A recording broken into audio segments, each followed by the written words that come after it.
Kamu lagi kenapa, Put? Lihat deh si Putri. Kenapa, Put? Pusing. Kenapa? Cerita-cerita coba dikeluarkan unek-uneknya pikirannya. Kenapa? Kayaknya aku lagi burn out. Oh my God. Pesan aku tuh marah-marah mulu tau gak sih dari kemarin. Kayak minta data-data terus udah aku siapin. Ada aja gitu salahnya. Astaga Oke. naga. Oh, jadi Putri lagi burn out ya, guys. Nah, burn Iya, out Kak. nih kayaknya adalah hal yang paling umum dirasakan oleh Gen Z, terutama yang lagi bekerja ya nggak sih? Sering banget kan kita dengar kata burn out. Sering banget sih. Ya, dan burn out itu selalu dikaitkan dengan mental health, betul nggak? Ya kan? Iya. Iya, Oke, nah kalau gitu kita kembali lagi di Bincang Sehat. Sehat Sehat itu itu menyenangkan.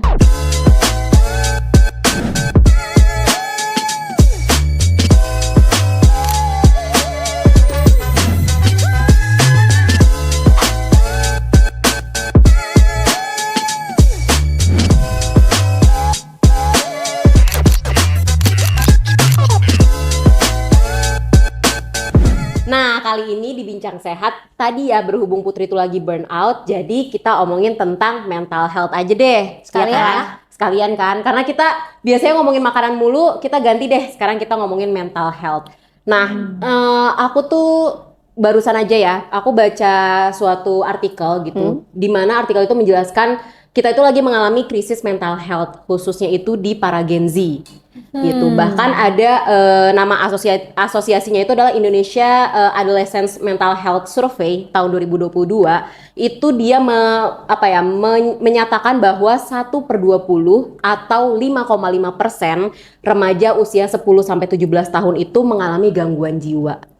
Oh my Gitu. God, serem juga Iya ya. kan? Itu di seluruh dunia, Rin. Aku nggak di Indonesia, dia survei di Indonesia. Oh, di Indonesia. Ya, di Indonesia, bukan seluruh dunia lagi tapi Indonesia. Jadi Sebesar itu? iya, 1 dari 20 remaja. Ya Allah, aku kemana aja gak Iya. tahu kayak gitu. Makanya walaupun memang kalau di artikel itu tidak disebutkan ya jenis gangguan jiwanya itu seperti apa, karena kalau setahu aku jenis gangguan jiwa tuh ada berbagai macam juga gitu. Walaupun nggak disampaikan tapi itu cukup miris juga kan ya. Karena kita tahu kita tuh mau Indonesia emas, tapi kalau misalkan generasi mudanya aja kita lagi pada dalam keadaan krisis mental health juga kan sedih nggak sih? Iya pastinya sih. Iya. Nah, terus ini kan kita kalau misalnya ngobrol kan kita biasanya nggak cuma bertiga kan, pasti Iya. ada tamu spesial. Siapa tuh? Nah, tamu spesial ini bener-bener spesial banget menurut aku. Ini orang yang bener-bener unik banget gitu ya, dengan idenya tuh unik banget. Jadi beliau ini namanya Kak Wanca, gitu. Kak Wanca itu membuat namanya itu mental health doodle. Doodle, kalian tahu doodle kan? tahu. Doodle itu kan Yang kayak gambar-gambar iya, itu kan? gambar-gambar. Tapi Kak Wanca ini menggambarnya itu tentang mental health, isu mental health. Dibuat dalam bentuk doodle, itu menarik banget ya. Lucu banget sih. Iya, menurut aku itu jadi membuat kita tuh tidak melihat mental health itu sesuatu yang menyeramkan, tapi itu tuh sesuatu yang bisa kita atasi gitu. Keren banget ya. Dulu kayaknya waktu aku ke Gramet gitu ya, kayaknya ada nggak sih bukunya? Ya, betul, betul. Iya Ada kan? juga. Ya, Kak Wanca tuh udah sempat bikin buku juga tentang ini. Keren banget ya. Yang ini aku kalau nggak salah namanya ini aku. Iya, itu keren banget loh. Itu lucu banget, kalian nanti kalau misalkan lihat itu tuh banyak banget gambar-gambar doodle yang gemes gitu loh. Dan setahu aku di buku itu tuh kita tuh bisa nulis-nulis kayak apa yang kita rasakan di buku itu tuh kita bisa nulis. Oh, kayak Gitu. maybe kayak journaling. Ya, kayak Iya, journaling. iya. Karena kan kita tahu ya kalau journaling itu bisa membantu kita dalam merilekskan diri kita ketika kita tuh lagi burn out gitu. Pas banget sih buat Putri. Iya, pas banget. Ini harus dicoba nih Ya, hari ini. kamu nanti harus banyak-banyak nanya Put ke Kak Wanca ini. Oke? Tanpa tunggu waktu lagi, kita panggil aja Kak Wanca. Silakan Kak Wanca. Halo. Halo, apa kabar? Sehat kan? Sehat. Oke. Apa kabar nih? Wah, Panggilannya apa sih baik. kalau audiensnya It's Buah? Ada Apa nggak? ya, kita teman-teman Teman-teman deh. aja ya. Ah, ah. Oke. Halo. Oke. Kak Wanca nih, kita tadi lagi ngomongin terkait krisis mental health di Gen Z. Oke. Nah, kebetulan kita juga lihat profilnya Kak Wanca ini cocok nih untuk ngomongin ini. Nanti kita ngobrol-ngobrol banyak ya Kak ya soal ini ya. Siap, karena kebetulan kemarin ini syutingnya BTW tanggal 11. Jadi tanggal 10 Oktober itu merupakan World Mental Health Day. Oh iya, iya. Aku banyak tuh ngelihat postingan di Instagram, orang-orang banyak yang ngepost nggak sih terkait itu? Iya, dan gitu. semoga video kali ini juga bisa menjadi bagian dari perayaan World Mental Health Day itu. Ya, oke. Walaupun mungkin telat sehari ya. Iya. Dan mungkin nanti edit jadi tanggal berapa? Nggak apa-apa. Biasanya bisa memberikan tolong ya. informasi. Iya. Oke, Kak, sebelum itu boleh dong sambil diminum dulu Oke. jusnya biar seger Ada nih. apa ini? Ini namanya jus It's buah. Ini variannya tuh kalau yang Kakak minum itu namanya Red Goose.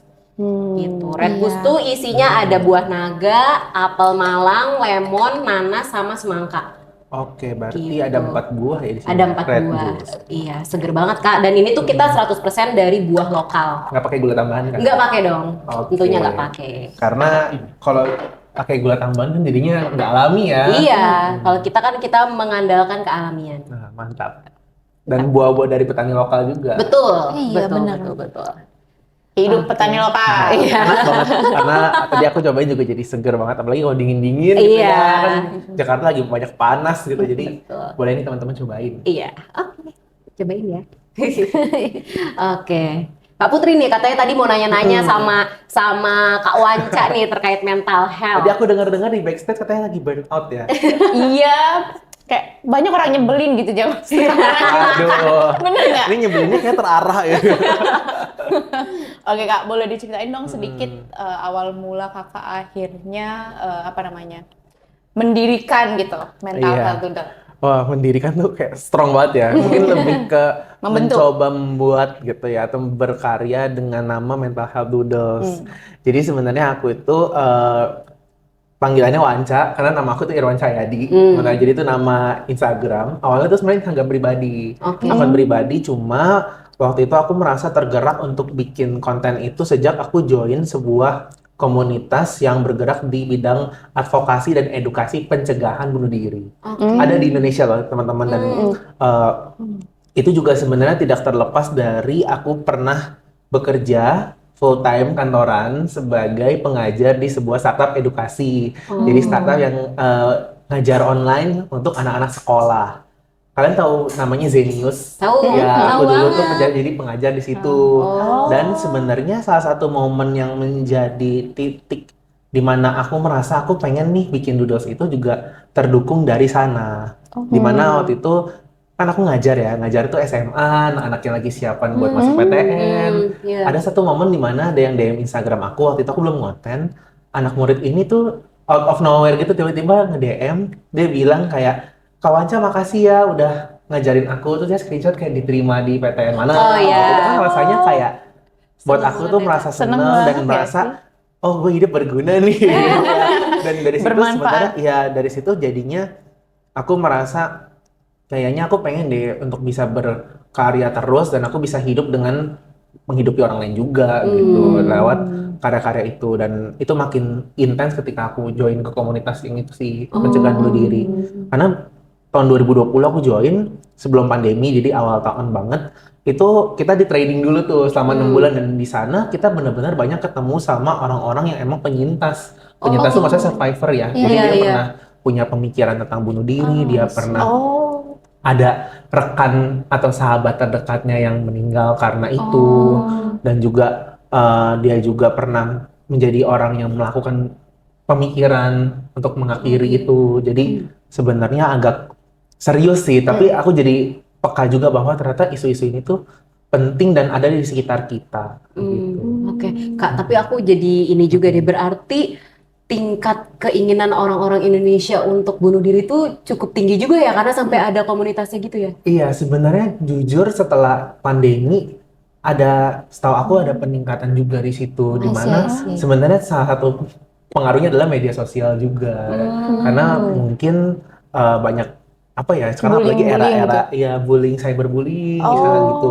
terus juga pemberitaan tentang bunuh diri yang kurang bijak sebenarnya ya di media, di internet. Kan mungkin pernah lihat ya, kalau ada kasus bunuh diri tuh ada yang dibikin headline-nya tuh heboh, bahkan di-upload fotonya, bener-bener aja surat-surat nih media. terakhirnya banyak, dan itu tuh aku paham sih kenapa jurnalis mungkin melakukan itu ya, karena mereka pengen juga kan ada yang traction atau engagement dari tulisannya. Cuma alangkah tidak baik ya teman-teman gitu, dan semoga sih aku mencoba untuk bikin si Doodles ini untuk bisa jadi wadah yang aku kurasi sendiri juga, terus juga mungkin berkolaborasi dengan banyak profesional di psikolog atau psikiater, dan selainnya yang mungkin juga ingin mengadvokasi kesehatan mental gitu. Keren banget Tapi sih. kamu nanya deh, Boleh. sebenarnya dikatakan maybe ada gangguan itu, apakah dimulai ketika orang itu udah ada kepikiran ingin bunuh diri? Oke, sebenarnya menurutku bunuh diri itu adalah salah satu Bentuknya. ya bentuk kayak udah itu tuh sebenarnya udah terakumulasi dalam waktu yang lumayan panjang. Tapi mungkin buat teman-teman juga yang dengerin, mungkin buat Putri juga yang lagi burnout, sebenarnya burnout itu adalah tanda juga sih.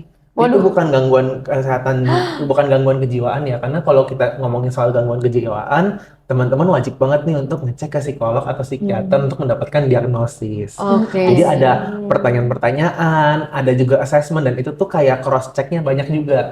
Jadi satu penilaian dengan penilaian yang lain dilihat kecocokannya apakah valid gitu. Itu bisa lewat sana. Cuma kalau kita kan masa kalau nungguin kita ke psikolog dulu dan lain-lain bisa lama banget ya, Iya. gitu. Dan mungkin butuh biaya dan butuh waktu juga. Mungkin sedikit tipsnya adalah teman-teman kalau misalnya ngerasa dalam waktu kurun 1-2 minggu, teman-teman udah ngerasa kayak ada yang berubah, satu, mulai kehilangan motivasi atau ketertarikan dalam misalnya melakukan hal-hal sehari-hari. Terus mulai ada ketakutan dengan misalnya ketemu orang-orang tertentu. Atau mungkin hari Seninnya juga mulai males nih, kayak gitu ya. Tiap Ini hari setiap Senin takut Senin gitu. Setiap Senin kayaknya Kayak ritual. aduh Senin gitu kan. Nah, terus sebenarnya itu juga adalah tanda-tanda. Terus juga mungkin mulai berasa untuk menarik diri dari sekitar, kayak nggak berani untuk cerita, terus jadi lebih sensitif terhadap misalnya kayak temen yang ngomong, biasanya kita kayak emang udah sering ngomongin kerjaan atau ngomongin bercanda atau yang lain, tapi jadi makin sensitif gitu. Itu sebenarnya bisa menjadi hal-hal yang perlu kita sadarin. Kadang-kadang kita nggak sadar karena kita terlalu buru-buru, kita terlalu sibuk gitu Iya, dalam iya. kehidupan gitu. Benar-benar. Kadang kita merasa itu hal kecil, terus kayak mau ini kayak, ih apaan sih kok gue lembek banget gitu Iya. ngerasanya kan. Tapi padahal ternyata itu karena- tanda ya. Iya, padahal masalahnya masyarakat sekarang tuh juga banyak yang memberikan apa ya, memberikan stigma atau cap atau ultimatum bahwa apalagi sekarang Gen Z ya, kita Iya. ngomongin Gen Z, mungkin dari kalian pernah nggak dengar istilah strawberry generation? Ya, Gen Z? tahu, Itu kan sering tahu. banyak dikontenin Katanya, ya. katanya lembek ya. Iya, lembek alias kayak nggak bisa dikerasin, tapi kalau kerja mungkin dia dicapnya nggak teliti atau kurang disiplin, maunya cuma yang santai-santai aja, tapi pengen gajinya gede gitu Iya, misalnya. iya, iya. Padahal sebenarnya memang kalau kita lihat lagi dengan Gen Z itu, mungkin tadi seperti yang kamu udah share juga dari di awal, bahwa Gen Z itu tuh sebenarnya masalahnya udah beda nih sama mungkin generasi sebelumnya, generasi milenial, mungkin juga generasi boomer gitu ya. Karena apa yang mereka dapatkan dari lahir itu juga beda. Mulai dari misalnya boomer sama milenial, mungkin dia tumbuh besarnya tuh di era belum ada gadget. Iya. Terus juga mungkin yang diperjuangkan masih istilahnya kan Indonesia juga baru merdeka ya hitungannya ya. Jadi memang masalahnya itu beda, kayak kestabilan negara, terus juga buat hidup sehari-hari, buat bisa tempat tinggal yang layak, pekerjaan pun juga beda. Dulu Iya. kan belum ada media sosial. Nah, sekarang sebenarnya makin kompleks sih. Di satu sisi makin banyak potensi, tapi di sisi lain karena kebanyakan potensi jadinya orang ekspektasinya juga tinggi terhadap generasi si Gen Z ini. Tapi ya kadang aku juga ngerasa ini sih Kak, kayak buka-buka medsos tuh malah capek atau ngerasa kayak aduh pencapaian orang itu udah segitu terus jadi minder. Jadi kadang aku ngerasa toksik juga sih ya untuk media sosial ini gitu. Sebenarnya aku nggak tahu sih kalau menurut kalian sendiri sering nggak merasa kayak jadi ngebandingin sama orang lain di medsos gitu? Iya. Iya. Kalau apalagi kalau lagi down nggak sih? Iya, Lagi iya, capek. lagi capek. Terus seolah-olah yang ada di sosmed itu jadi standar kehidupan kita juga Betul. gitu loh. Betul, dan sebenarnya di satu sisi sosmed itu juga ada sisi positifnya ya. Kenapa? Salah satunya contohnya misalnya untuk promosi, misalnya kita punya produk atau kita punya jasa atau kita punya personal branding juga, itu kan bisa lebih mudah ya dibandingkan mungkin berapa 10 tahun lalu yang harus pasang billboard gitu kan, Oh, itu biaya iya, gede iya, iya. gitu ya buat promosi. Sedangkan keterjangkauan media sosial juga luas. Tapi karena terlalu instan itu sebenarnya juga ada dampak negatifnya, yaitu semua tuh terasanya jadi semakin cepat kita semakin diburu-buru. Iya. Seakan-akan kita tertinggal karena semua orang kita bisa mengetahui banyak hal dalam satu waktu. Yang mana sebenarnya kita belum tentu perlu tahu gitu Tahu, loh. iya, Kayak si A misalnya mencapai sesuatu ya. Kalau dulu tuh misalnya kayak soal lulus-lulusan gitu Iya, ya. Oh dia iya. udah lulus duluan gitu. Atau sekarang mungkin ya yang nikah, yang punya anak, yang keluar negeri, Iya, yang betul. lain-lain gitu kan. Padahal sebenarnya kita awalnya kita bisa berbahagia buat mereka, tapi lama-lama jadi kayak merasanya, oh kok aku nggak ada apa-apa ya. Padahal sebenarnya kita mah juga ada sesuatu gitu. Iya. Tapi ya itu karena ngebandingin itu jadi berasa kayak kita tuh selalu merasa tertinggal gitu kan. Karena Iya, dan ngebandingin. kita juga nggak ngeliat proses seutuhnya dari Betul. mereka kan, Iya. breakdownnya apa, terus juga hal-hal lainnya yang baik maupun yang buruk kita nggak tahu gitu. Betul. Terus kakak udah berkarya di yang mental health betul tuh udah berapa lama nih? Aku udah dimulai dari sebenarnya setelah, jadi kan aku waktu itu join ya, tadi aku bilang komunitas advokasi dan pencegahan bunuh diri itu, aku join dari 2020 awal, terus sempat ada kepotong pandemi, baru aku tuh, jadi kalau di sana tuh karena ini kan topiknya kesehatan mental ya, Iya. jadi kita tuh perlu ditatar dulu gitu, jadi ada kayak training 6 bulan, dan itu juga banyak yang berguguran tuh, yang kayak nggak kuat atau merasa terlalu mungkin pressure juga kali ya, karena tiap minggunya tuh kita ada topik-topik yang lumayan serius sih, baca jurnal, baca jurnal ilmiah gitu, dan kita ada pelatihan kayak bikin konten juga dan lain-lain gitu tentang suicide prevention gitu.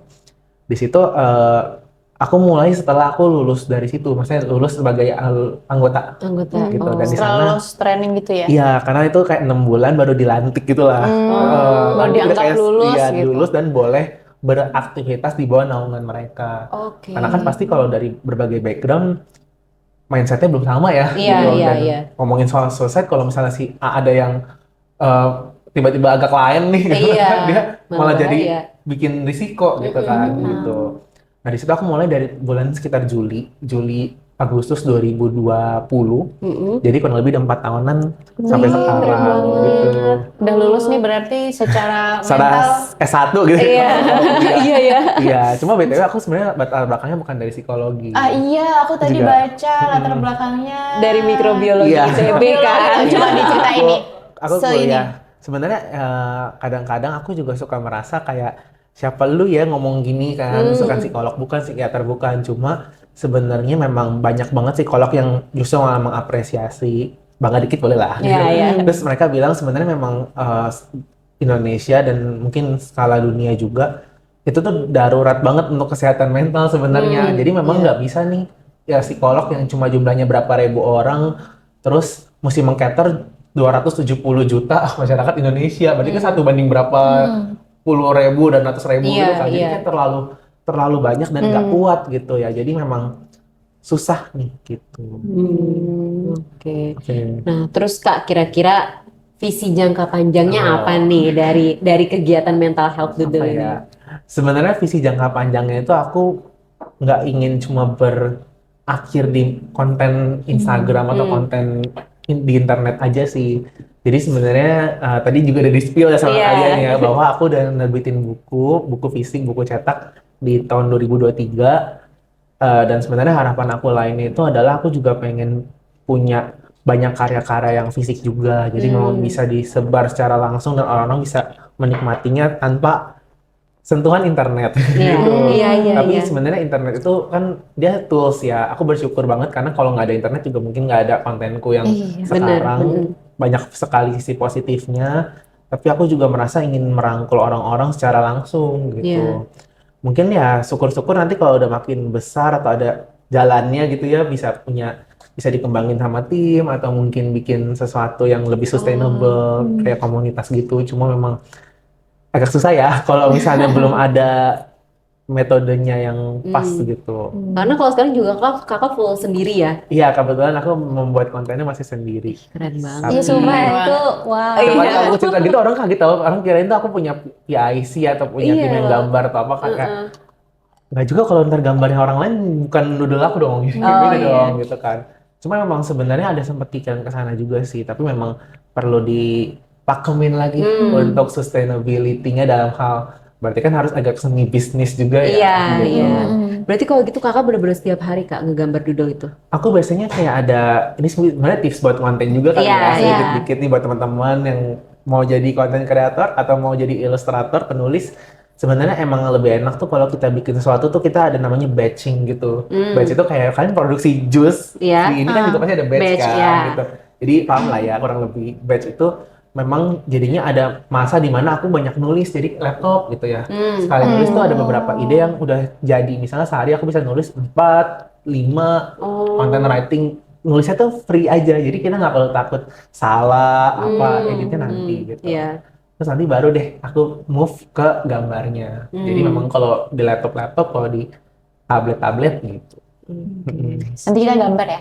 Oke. Iya, Waduh, ada nanti kita tantangan lihat langsung ya. ya. Iya, nanti kita lihat ya gimana sih proses gambarnya Kak Wanca. Ya sebenarnya gambar aku juga biasa-biasa aja sih, cenderung banyak ngedit andu-andu tapi ya seru-seru aja.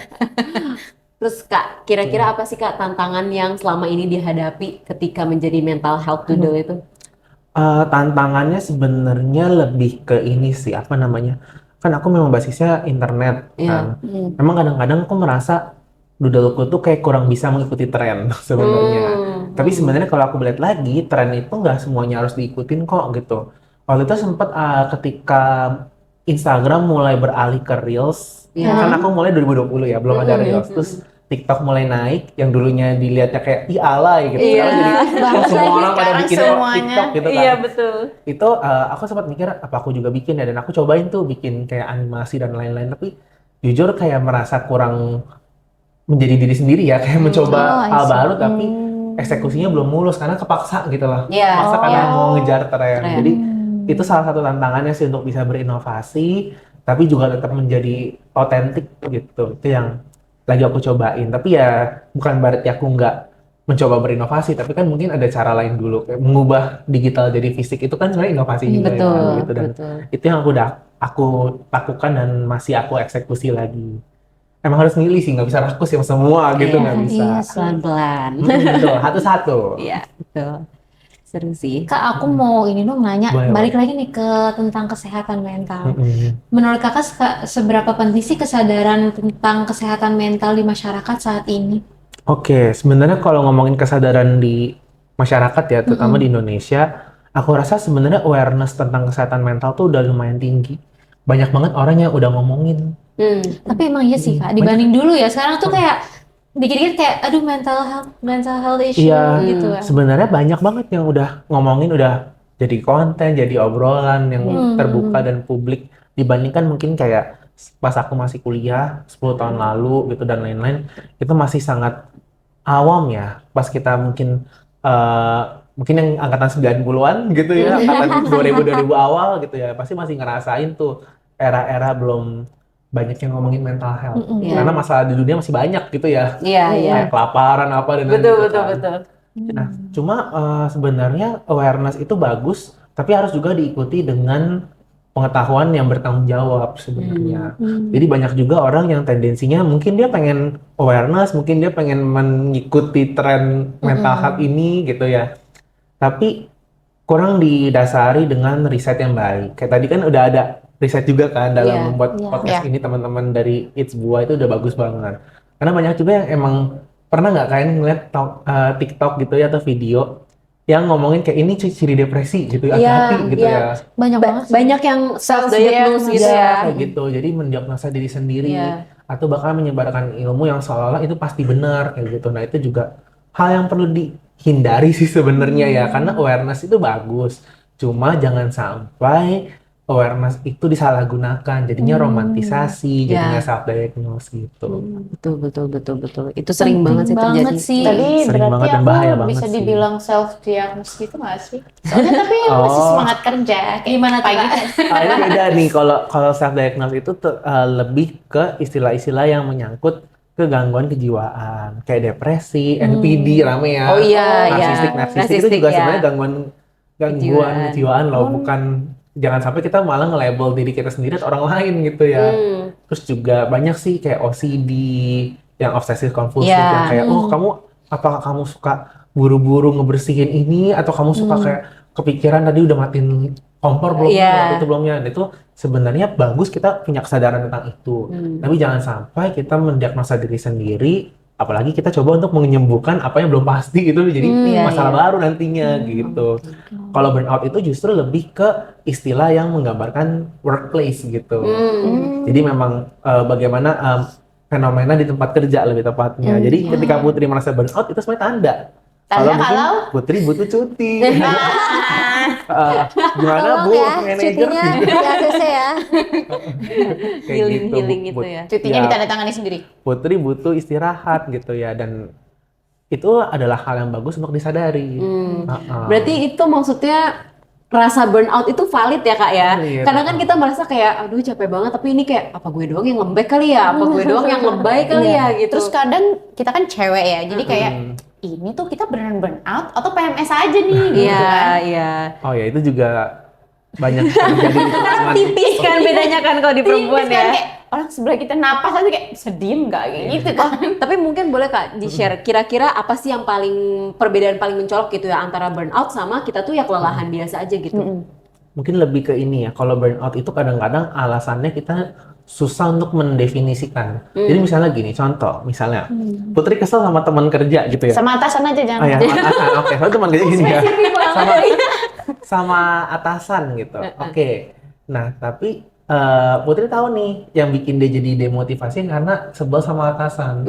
Tapi beda kalau misalnya Putri tiba-tiba, misalnya kayak merasa demotivasi, tapi Putri itu nggak bisa menjelaskan sebenarnya nggak ada masalah yang benar-benar signifikan, dan itu bisa terjadi loh. Kayak nggak tahu aja apa yang jadi trigger Iya. utamanya gitu ya. Mungkin awalnya gara-gara pernah ada ketidakcocokan atau ketidaksepakatan sama atasan, tapi dibiarkan terus-menerus. Dianggap ya udahlah aku ngalah aja gitu-gitu. Tapi ketika misalnya masalah itu udah lewat, dengki-dengkinya masih ada tuh. Itu bisa jadi bibit burnout sebenarnya. Burnoutnya dalam level relasi. Ada juga burnout terhadap individu, ada juga burnoutnya sistem. Kalau sistem itu lebih karena mungkin misalnya contoh ya, tempat kerjanya itu kurang memanusiakan karyawannya. Oh ini yang katanya toxic itu ya. Iya, toxic Toxic workplace gitu. workplace. Karena kebetulan tahun ini juga temanya World Mental Health Day itu adalah kesehatan mental di tempat kerja. Oh iya ya, aku Betul. nggak nyadar. Iya, aku tadi mau ngomong Kita juga. kurang informasi nih. Iya, Kita harusnya iya, lebih iya. banyak Nggak apa-apa. nyari tahu. Wah, Ya, itu menarik banget tema ya. global. Jadi bukan Indonesia doang, tapi satu dunia ya. Jadi Oh, I see. ada yang burnout karena sistem itu lebih nggak jelas lagi kan bentuknya apa, tapi kayak ini kayaknya emang tempat kerjaku yang agak sadis gitu ya. Kayak apa namanya, nggak dikasih cuti, tanya-tanya mulu, diteleponin tengah malam gitu. Iya, Padahal kalau itu iya, realita iya, banyak, iya. walaupun mungkin kita nggak ngalamin ya gitu kan. Itu yang bikin burnout makin berisiko. Tapi harusnya kita tetap ini nggak sih, jangan menyalahkan kondisinya, jangan menyalahkan orang lain, tapi ya balik lagi ke diri sendiri gitu. Apakah kita bertanggung jawab terhadap pekerjaan, terus kita ke teman juga perilakunya gimana, ke lingkungan kerja juga perilakunya kayak gimana. Jadi jangan terlalu banyak menyalahkan kondisi-kondisi yang ada di sekitar kita gitu. Sebenarnya yang pertama kita bisa aware sama diri kita dulu, apakah kita sudah benar-benar melakukan sebisa kita untuk mengusahakan kesehatan mental kita sendiri. Tapi kalau misalnya kita memang sudah menyadari bahwa oh kayaknya emang aku nggak cocok nih sama tempatnya terlalu overwork dan lain-lain gitu. Aku bersuara tapi udah cobain mengutarakan tapi nggak pernah didengar, misalnya kayak gitu. Mungkin tuh emang tandanya kita yang harus cabut gitu kan. Ini buat teman-teman ya, maksudnya karena itu kan nggak bisa kita ubah ya, kita nggak bisa ubah misalnya atasan kita mau jadi bisa nggak ya dia jadinya nggak galak lagi gitu Iya, kan, iya, itu nggak mungkin ya, Iya, gitu. iya, iya. Atau bisa nggak sih di tempat ini aku berharap aku kalau lembur dibayar gitu kan, atau masalah lainnya misalnya Ya kayak benar-benar gimana aja gitu. lah wishnya kalau kayak gitu ya nggak ada. Iya. nggak sih? Nggak ada kan? Jadi kalau kayak gitu solusinya apa? Ya harus kita yang gerak dong. Iya, Gitu. Itu ngomongin realistis ya, karena susah mengubah sistem itu. Semoga sih teman-teman yang nonton dan denger tidak mengalami itu ya.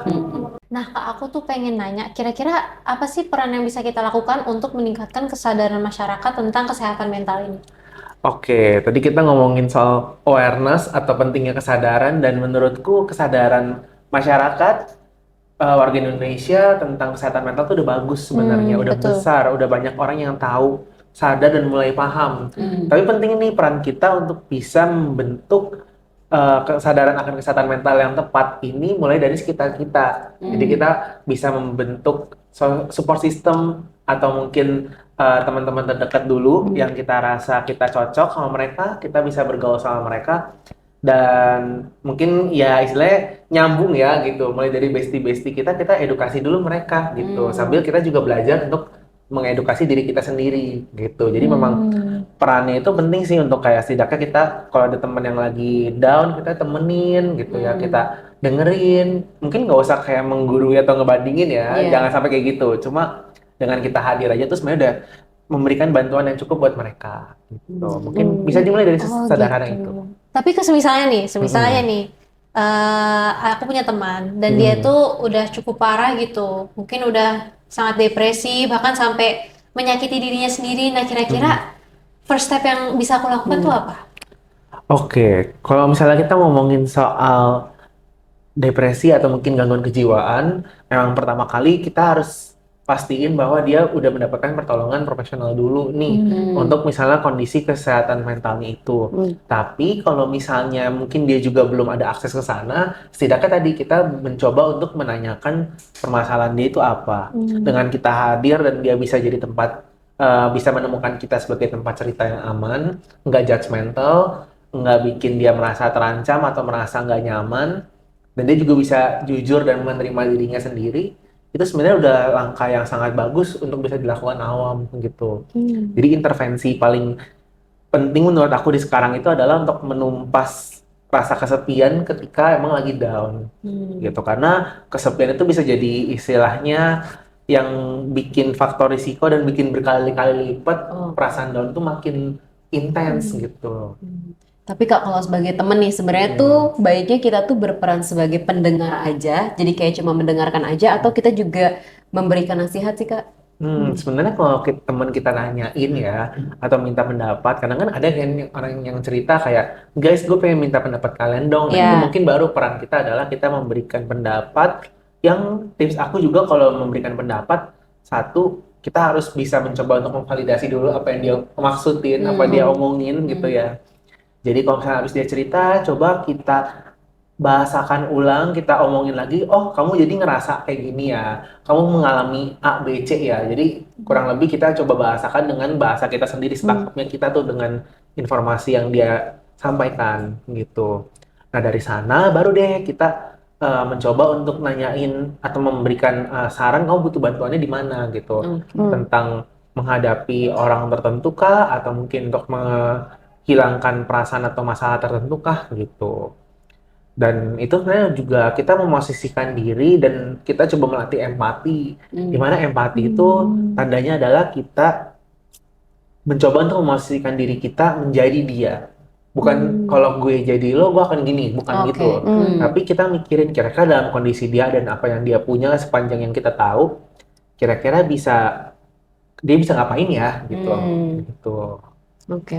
Kak, bedanya empati sama simpati apa nih kira-kira? Oh, kalau simpati itu justru yang lebih kayak tadi kan aku bilang empati itu kan kita memosisikan diri sebagai orang tersebut. Kalau simpati itu kita mencoba merasakan, tapi sebatas merasakannya aja, tapi tidak sampai kita memosisikan diri di posisi dia. Dua-duanya itu sama-sama dibutuhkan. Karena dengan simpati kita sebenarnya bisa merasa lebih relatable sih sama orang lain. Karena itu kan juga dibutuhkan ya untuk bisa memahami sampai ke nanti empati.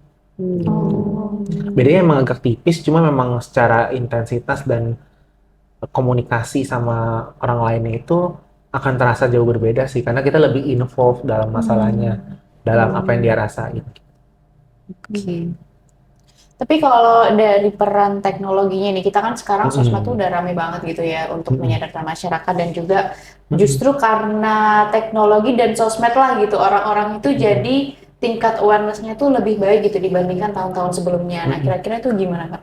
Iya, sebenarnya sisi positifnya sih banyak banget ya. Kayak aku sendiri juga nggak memungkiri bahwa aku tuh bisa ada di titik sekarang aku berada itu juga karena medsos. Karena ada pengaruh dari media sosial. Cuma sisi negatifnya juga ini sih, banyak medsos itu bisa menggiring opini. Ya. Dan kadang-kadang kita sebagai netizen di sana itu juga bisa tergiring opininya. bener. Jadi penting banget nih teman-teman yang nonton juga buat bisa lebih mindful, lebih berkesadaran ketika menggunakan media sosial. Jangan mudah terprovokasi, jangan langsung percaya, karena kan sekarang banyak berita-berita hoax juga ya. Iya. Banyak banget. Jangan langsung gampang termakan satu omongan sama orang lain gitu ya. Sehingga kita nggak impulsif, sehingga kita nggak bersikap terlalu reaktif sama omongan-omongan yang mungkin, oh ini kayak agak nyebelin, oh ini kayak agak memancing amarah dan emosi kita yang lain gitu. Yang belum tentu bermanfaat buat kita. Dan belum tentu bener gitu. Jadi walaupun itu bener, tapi kalau nggak relevan buat kita, ngapain kita Iya. ikutin gitu kan. Jadi ya bijaklah bermedia sosial dan berinternet gitu. Iya, jangan mancing emosi tapi mancing mania mantap. Kok tiba-tiba kesini Jadi gitu? ini ya. Mancing. Jadi mancing ikan. Oke, Kak, boleh dong kasih nih ke teman-teman kita di Oke. rumah pesan utama untuk pentingnya menjaga kesehatan mental dari Kak Wanja. Oke, nah teman-teman semua di sini para penonton, penonton banget nih, itu penting banget buat teman-teman bisa menjaga kesehatan mental. Memang sebenarnya cara tiap orang tuh beda-beda, yang efektif buat kamu dan yang efektif buat aku tuh bisa beda-beda. Perjuangan ada proses kita bertumbuh dan belajar tentang diri kita sendiri juga pasti beda-beda. Bahkan kita mulai di titik yang beda-beda ya pas kita Iya, lahir aja betul. gitu kan, dan itu adalah hal yang wajar gitu dalam kehidupan bermanusia. Dan mungkin bisa mencoba untuk terus bereksplorasi tentang diri, kira-kira kamu sukanya apa, terus nggak sukanya apa, terus juga orang-orang yang kamu cocok berteman siapa gitu, yang kamu rasa kurang bercocok tuh, kurang cocok sama teman ini siapa gitu. Dan mulai dari situ kita pelan-pelan bisa ngenalin diri kita sendiri sih, nyobain hal baru gitu ya. Dan jaga kesehatan yang lain juga sih, kesehatan fisik, relasi, dan lain-lain gitu. Oke, keren banget ya, tepuk tangan dulu dong buat Kak Wanja. Nah Kak, terakhir nih sebelum Wah. kita tutup, kayak tadi ya katanya Putri tuh pengen Kamu banget gambar apa lihat. ini hari ini? Nah itu dia, Putri tuh pengen banget lihat Kak Wanja menggambar Menggambar langsung doodle. buat mental health doodle. Pasti teman-teman di rumah juga Silakan. pada pengen kan. Oke, Kertas aku ambilin dan dulu alatnya ya. Spidolnya ya. Gambar apa kita? Kan ada yang suka gambar juga nggak? Tak Aku bisa. waktu SD Nggak doang. apa-apa. Iya, Karena gambar gambarnya gunung bagus. dan sungai, Oke, sawah. di sini aja langsung kali ya. Nah, sebenarnya boleh tau, kalian juga gambar. Coba Apa kita ya? mau melihat gambarnya Kak Wanja aja deh. Gambar aku sebenarnya lebih sering digital sih. Jadi kalau agak beda sama yang fisik tuh nggak apa-apa ya. Nggak apa-apa. Gambarnya apa ya? Aku juga Wah, nggak bisa bingung. Kayaknya dihapus nih, coba nggak bisa dikasih- di-undo ya. Atau- Yang nggak bisa diandu nih. Iya, ya, iya. ketahuan Ini dong. Kak, atau Ah. tentang tema mental health day kemarin, tentang Oh iya, burnout. mental health day. Tentang boleh. burnout. Workplace ya. Ya. Workplace. Jadi kalau burnout itu kan anggapannya misalnya ini laptop gitu ya. Kan kerjanya juga pakai laptop nggak sih? Ya. Iya Ya dong. anggaplah ini laptop ya. Terus biasanya tuh ada ini, taruhlah ini HP gitu ya. Kalian juga pasti sering kan pakai konten-konten semua. Terus kalau aku Ya. tuh ada biasanya pakai tablet juga. Oh. Ada gitu ya. Ada laptop, Nah, ada tablet, ada Heeh. handphone. Ini kan digital semua ya. Mm-mm. Taruhlah ini misalnya semangka gitu ya. Kayak di Redbus gitu. Masuk nih. Terus ini HP gitu ya. Nah ini kan memberikan layar semua ya ke Iya. kehidupan kita gitu. Kehidupan aku sih lebih tepatnya gitu ya. Terus ini gambar akunya gitu. Mungkin aku yang lagi burnout itu biasanya kayak tangannya tuh banyak gitu. Ntar ada yang ke HP, ntar ada Oh, yang tangannya ke kayak ada 4. Oh, iya, iya, tangannya iya. bercabang. Belum yang lain-lain lagi buat urusan-urusan duniawi gitu ya. Iya. Kayak ada yang misalnya ini mungkin HP kedua gitu ya, terus ini ada yang megang tablet gitu, ada yang megang bolpen. Sebenarnya sejauh ini kalau dari Kak Wanja sendiri, challenge apa ya? Challenge gambar yang paling susah tuh gambar apa? Sebenarnya gambar tangan dan lain-lain itu sih, pokoknya yang detail-detail gitu aku masih Oh. eksplorasi juga.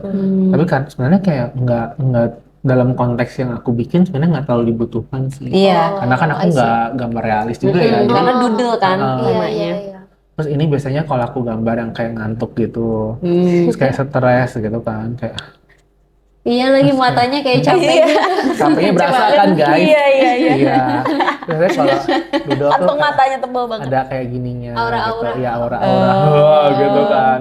Ada kayak keringet-keringet dinginnya. Ada deadline gitu ya. Lucu banget. Gitu. Sebenarnya dark tau, tapi kayak gambarnya emang style-nya gitu. Iya. Gitu. Tapi harapannya semoga di sini kita bisa lebih sehat, juga lebih apa ya? Kita tidak stres itu. Lebih enjoy life. Dan kita bisa, mungkin dia mukanya nggak yang langsung seger banget ya, tapi setidaknya udah bisa lebih menjaga Tersenyum. diri sendiri gitu. Itu masih ada kantong matanya, tapi Iya. sudah tersenyum ya. Tapi sudah tersenyum dan sudah lebih segar gitu ya. Iya. Terus juga bisa menjaga diri sendiri gitu. Ini sebenarnya kurang bentar ya. Nah, bisa juga nih misalnya tangannya megang apa, megang jus misalnya. Ya. Ya semoga mirip ya sama botol yang ada di sini gitu kan. Terus anggaplah ini logonya It's Buah. Dadah. Logonya. Gitu. Dah. Lucu banget. Nanti kalau habis minum kayaknya seneng deh gitu. Gitu. Tapi Kadang mukanya sangat menggambarkan itu kayak kecapean. Terus Iya. udah lebih apa namanya healing gitu ya. Jadi kayak ini capeknya udah mulai padam nih. Udah kelihatan kan kayak asap-asapnya udah mulai. asap-asapnya. Iya. Tapi masih ada karena kan kalau kita proses healing kan nggak mungkin Langsung sembuh. sekali. Bisa sekali kita misalnya konseling atau sekali kita istirahat atau cuti sehari doang gitu kan nggak mungkin langsung balik normal lagi kan, balik sehat lagi, dan pastinya butuh proses karena kan kita burnout tuh juga udah prosesnya berlama-lama loh. Iya. Burnout itu kan nggak cuma kayak sehari burnout gitu kan, enggak ya. Betul. Itu mungkin mager gitu. Kalau misalnya udah berhari-hari kan kita nggak mungkin juga dong berekspektasi bahwa kita akan kembali healing dalam waktu yang singkat banget gitu. Dadah. Dah. Keren banget. Boleh tunjukin ke kamera nggak? Iya dong Kak. Biar teman-teman yang lain lihat. Ini yang sedang Burnout banyak gitu ya, kerjaan. apalagi zaman sekarang era digital nih. Kemudian di Kayak sebelah kanan. GWS, para content creator, editor, ilustrator gitu. Dan yang ketiga ini ketika dia udah mulai bisa happy, bisa take a break, mungkin juga bisa memperbaiki konsumsinya, kayak minum jus contohnya. Memberikan kesegaran, moodnya jadi lebih baik. Keren banget. Kak, BTW Kak Wanca berarti kalau misalkan sambil gambar tuh sambil cerita gitu ya Kak? Dalam hati sih. Dalam hati, iya. Kamu mau pesen sendiri. Iya, kan kayaknya seru banget kan dalam hati tuh sambil cerita, sambil gambar gitu. Iya, karena somehow karena gambar itu lumayan ngalir sih sekarang ya. Mungkin karena udah mulai sering juga jadi kayak udah mulai aku tahun ini mau gambar apa gitu. Dan doodle itu enaknya kita nggak perlu, mungkin tidak perlu terlalu takut salah gitu kan. Karena nggak ada yang benar-benar salah, yang penting itu nunjukin perasaan kita aja gitu. Oke. Tepuk tangan dulu dong buat Kak Wanca. Seru banget. Hari ini ngobrolnya kita tentang mental health yang emang relate banget buat kita para Gen Z gitu ya.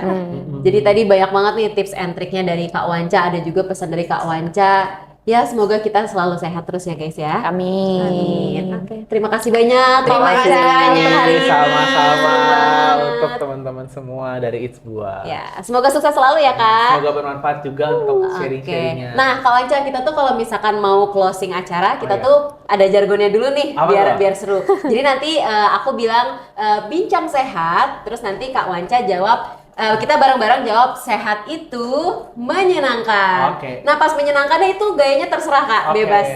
Gitu ya. Oke, siap ya guys ya? Oke. Oke. Bincang sehat, sehat itu